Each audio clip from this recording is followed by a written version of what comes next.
Hi guys, it's Leena. Welcome back to my channel. Today we're going to be making oatmeal chocolate chip cookies. I'm making these for a potluck, so we're going to be making around 40.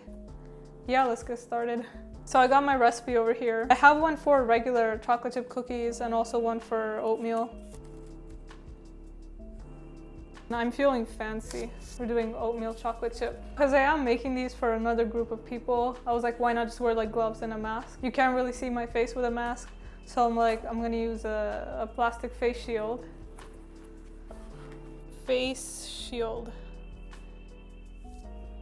The recipe and everything will be linked in the description as usual. It says to use softened butter. I didn't soften the butter, so we're gonna we got our cup of butter. We're just gonna put that there.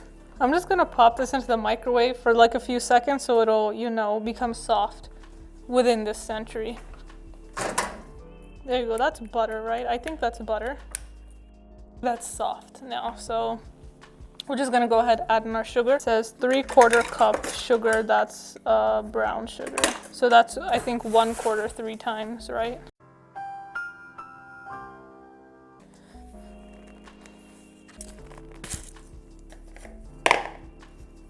Take our brown sugar, 1/4 cup, one more 1/4 cup, and then also 1/4 cup one more time. 1/4 cup white sugar. Oh wait, I think that this might be possible. Creaming the butter and sugar by hand. Nope. No, not doing that by hand. Where's my hand?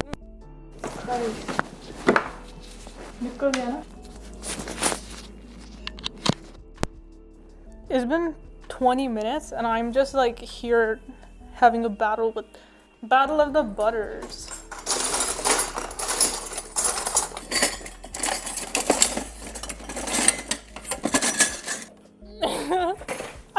We found our hand mixer.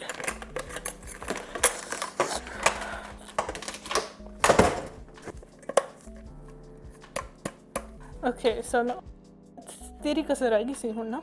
this video should be titled Baking Disaster because that's actually what it is. Say your prayers. Let's see how this works. Oh, I think something's happening, eh? That's why the recipe said to use a hand mixer. Now I get it. I think that should be good. Dump in your vanilla. It said 1 teaspoon, right? However much that is. Hopefully more than a teaspoon. You can't skimp on vanilla. Should I add cinnamon? Oatmeal and cinnamon are just like, have like a combination. You know, all recipes, they say like, oh, make sure you preheat the oven. That's the first thing you do. I'm like, no, this process is gonna take me long enough. I don't need to preheat anything. Next thing are dry ingredients. 1.5 cup of regular white flour. This is a 1/2 cup, so 3 of these. I'm learning. Now it just says to add a pinch of salt. 1/2 cup, so 4 of these, probably. Now this recipe says to dissolve the baking soda in boiling water. By the way, these aren't even instructions, it's just random notes, Leena notes. So just words. 1/4 cup of water, 1 teaspoon. So we're gonna add double that to be safe.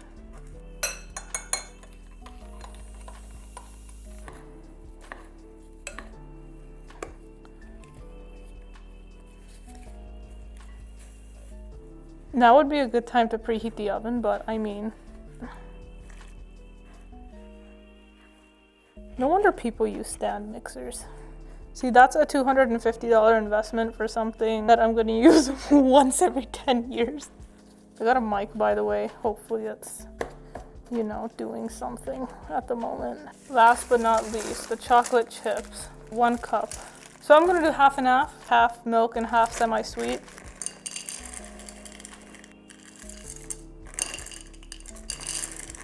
We're generous with chocolate around here. We don't play games. I really just want to stick my hands into this and mix it, but you know, we're civilized here.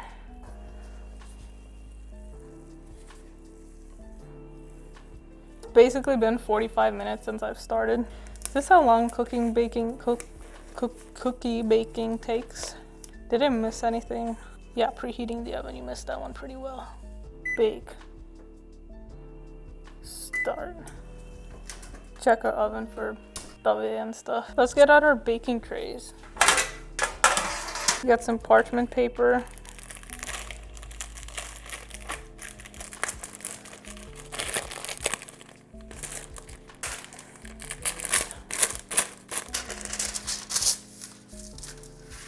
Gloves are clean, I'm just gonna use my hands.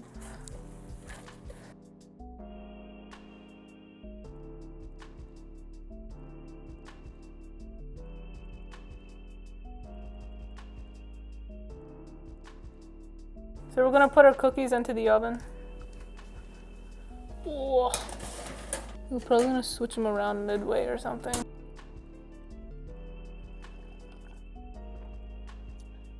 These are pretty much cool, so we could just start packing them.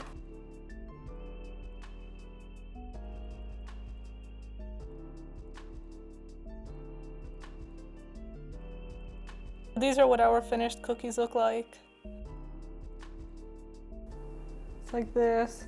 Turned out flat. It's just about flattening them. And then, ooh, look at that. They look super soft, but they're perfectly cooked at the same time, which is good. They smell incredible. Let's try it out.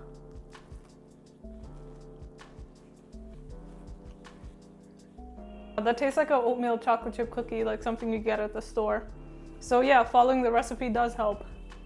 Those turned out surprisingly good. I haven't baked something from scratch in a long time. So I did this and I followed the full recipe and they turned out really good actually. Not to be like, oh, look at me, I'm a chef. No, not like that. But it's a good recipe, especially because it's eggless. I don't think it made any difference. They cooked thoroughly. I'd rate them like honestly like a 9, like 10 out of 10. These are pretty good flavor-wise. I added cinnamon into it. I think that made a big difference. And I like the mix of the semi-sweet and milk chocolate chips. I think it makes a good balance. Next time for improvement, I'll just make sure to flatten them out more. So when they cook, they'll be pretty thin. That'll result in them being a bit more chewy and like flat, right? You'll get more texture instead of it being more cakey. Aside from that, I think, yeah, it's pretty good recipe. As usual, the recipe will be in the description, so you can follow it. Thanks so much for watching. This was a time-consuming process, but worth it for sure. Thank you.